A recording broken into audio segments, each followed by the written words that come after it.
Good morning, folks. Sorry to keep you waiting. There was a couple phone calls. Today, I'm announcing the United States is targeting the main artery of Russia's economy. We're banning all imports of Russian oil and gas and energy. That means Russian oil will no longer be acceptable at U.S. ports, and the American people will deal another powerful blow to Putin's war machine. This is a move that has strong bipartisan support in the Congress and, I believe, in the country. Americans have rallied to support the Ukrainian people and made it clear we will not be part of subsidizing Putin's war. We made this decision in close consultation with our allies and our partners around the world, particularly in Europe, because a united response to Putin's aggression has been my overriding focus, to keep all NATO and all of the EU and our allies totally united. We're moving forward with this ban, understanding that many of our European allies and partners may not be in a position to join us. The United States produces far more oil domestically than all the European countries combined. In fact, we're a net exporter of energy. So we can take this step when others cannot. But we're working closely with Europe and our partners to develop a long-term strategy to reduce their dependence on Russian energy as well. Our teams are actively discussing how to make this happen, and today we remain united. We remain united in our purpose to keep pressure mounting on Putin and his war machine. This is a step that we're taking to inflict further pain on Putin, but there will be cost as well here in the United States. I said I would level with the American people from the beginning, and when I first spoke to this, I said defending freedom is going to cost. It's going to cost us as well in the United States. Republicans and Democrats understand that. Republicans and Democrats alike have been clear that we must do this. Over the last week, I've spoken with President Zelensky several times to hear from him about the situation on the ground and to consult and continue to consult with our European allies and about U.S. support for Ukraine and the Ukrainian people. Thus far, we've provided more than $1 billion in security assistance to Ukraine. Shipments of defensive weapons are arriving in Ukraine every day from the United States, and we, the United States, are the ones coordinating the delivery of our allies and partners of similar weapons, from Germany to Finland to the Netherlands. We're working that out. We're also providing humanitarian support for the Ukrainian people, both those still in Ukraine and those who have fled safely to a neighboring country. We're working with humanitarian organizations to surge tens of thousands of tons of food, water, and medical supplies into Ukraine, and with more on the way. Over the weekend, I sent Secretary Blinken to visit the border between Poland and Ukraine and to Moldova to see what the situation was firsthand and report back. General Milley, Chairman of the Joint Chiefs of Staff of our Defense Department, was also in Europe, meeting with his counterparts and allies on NATO's eastern flank to reassure them, those countries bordering Russia, NATO countries, that we will keep our NATO commitment, a sacred commitment of Article 5. The Vice President Harris is going to be traveling to meet with our allies in Poland and Romania later this week as well. I've made it clear that the United States will share in the responsibility of caring for the refugees so the costs do not fall entirely on the European countries bordering Ukraine.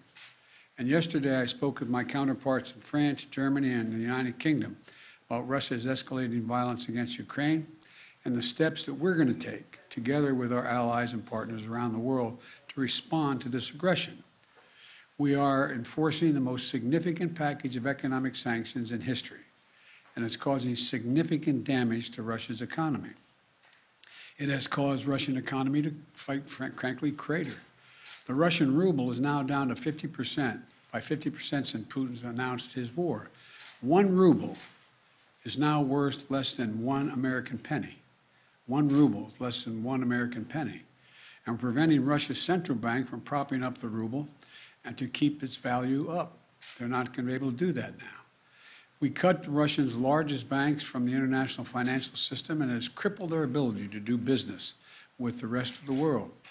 In addition, we're choking off Russia's access to technology like semiconductors that are and sap its economic strength and weaken its military for years to come. Major companies are pulling out of Russia entirely without even being asked, not by us. Over the weekend, Visa, MasterCard, American Express, they all suspended their services in Russia, all of them, joining a growing list of American and global companies from Ford to Nike to Apple. They've suspended their operations in Russia. The U.S. Stock Exchange has halted trading of many Russian securities. And the private sector is united against Russia's vicious war of choice. The U.S. Department of Justice has assembled a dedicated task force to go after the crimes of Russian oligarchs. And we're joining with our European allies to find and seize their yachts, their luxury apartments, their private jets, and all their ill-begotten gains to make sure that they share in the pain of Putin's war. These, by the way, are giant yachts. You've put some of them in your press. I mean, some of them are, I think I read one was over 400 feet long. I mean, this is worth hundreds of millions of dollars. The decision today is not without cost here at home. Putin's war is already hurting American families at the gas pump. Since Putin began his military buildup on Ukrainian borders, just since then, the price of the gas at the pump in America went up 75 cents.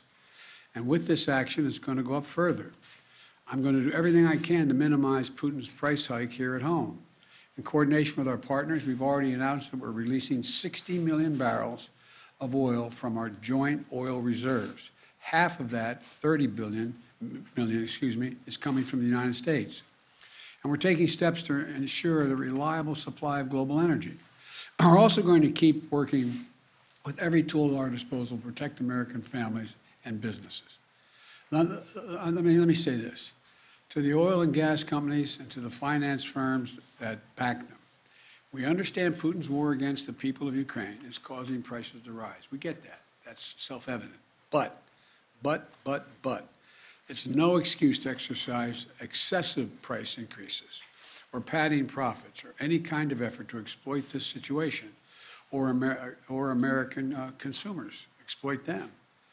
Russia's aggression is costing us all, and it's no time for profiteering or price gouging. I want to be clear about what we'll not tolerate, but I also want to acknowledge those firms and oil and gas industries that are pulling out of Russia and joining other businesses that are leading by example. This is a time when we have to do our part and make sure we're not taking advantage. Look, let me be clear about two other points. First, it's simply not true that my administration or policies are holding back domestic energy production.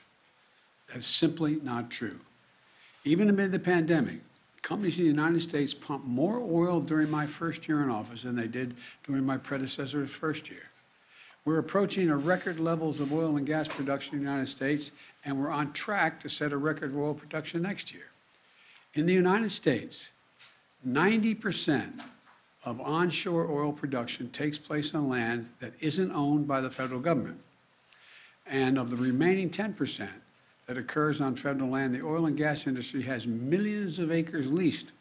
They have 9,000 permits to drill now. They could be drilling right now, yesterday, last week, last year. They have 9,000 to drill onshore that are already approved. So let me be clear. They are not using them for production now. That's their decision. These are the facts. We should be honest about the facts. Second, this crisis is a stark reminder to protect our economy over the long term, we need to become energy independent. I've had numerous conversations over the last 3 months with our European friends of how they have to wean themselves off of Russian oil. It's just not tenable. It should motivate us to accelerate the transition to clean energy.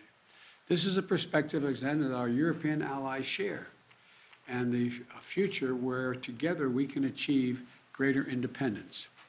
Loosening environmental regulations or pulling back clean energy investment will not lower energy prices for families. But transforming our economy to run on electric vehicles powered by clean energy with tax credits to help American families winterize their homes and use less energy, that will help. And if we do what we can, it will mean that no one has to worry about the price of the gas pump in the future. That'll mean tyrants like Putin won't be able to use fossil fuels as weapons against other nations. And it will make America a world leader, manufacturing and exporting clean energy technologies of the future to countries all around the world. This is the goal we should be racing toward. Over the last 2 weeks, the Ukrainian people have inspired the world, and I mean that in a literal sense. They've inspired the world with their bravery, their patriotism, their defiant determination to live free. Putin's war has caused enormous suffering and needless loss of life from women, children, everyone in Ukraine. Both Ukraine and, I might add, Russians. Ukrainian leaders, as well as leaders around the world, have repeatedly called for a ceasefire, for humanitarian relief, for real diplomacy. But Putin seems determined to continue on his murderous path, no matter the cost. Putin's now targeting cities and has been targeting cities and civilians, schools, hospitals, apartment buildings.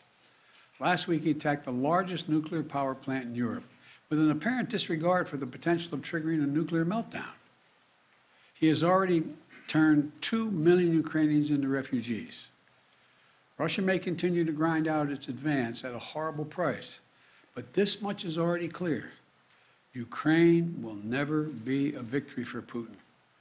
Putin may be able to take a city, but he'll never be able to hold the country. And if we do not respond to Putin's assault on global peace and stability today, the cost of freedom and to the American people will be even greater tomorrow. So we're going to continue to support the brave Ukrainian people as they fight for their country. And I call on Congress to pass the $12 billion Ukraine assistance package that I have asked them for of late. Ukrainian people are demonstrating by their physical courage that they are not about to just let Putin take what he wants. That's clear. They'll defend their freedom, their democracy, their lives. And we're going to keep providing security assistance, economic assistance, and humanitarian assistance. We're going to support them against tyranny, oppression, violent acts of subjugation. People everywhere, and I think it's maybe even surprised some of you all, people everywhere are speaking up for freedom. When the history of this war is written, Putin's war on Ukraine will have left Russia weaker and the rest of the world stronger. May God bless all those heroes in Ukraine. And now I'm off to Texas. Thank you very, very much. I know there's a lot of questions.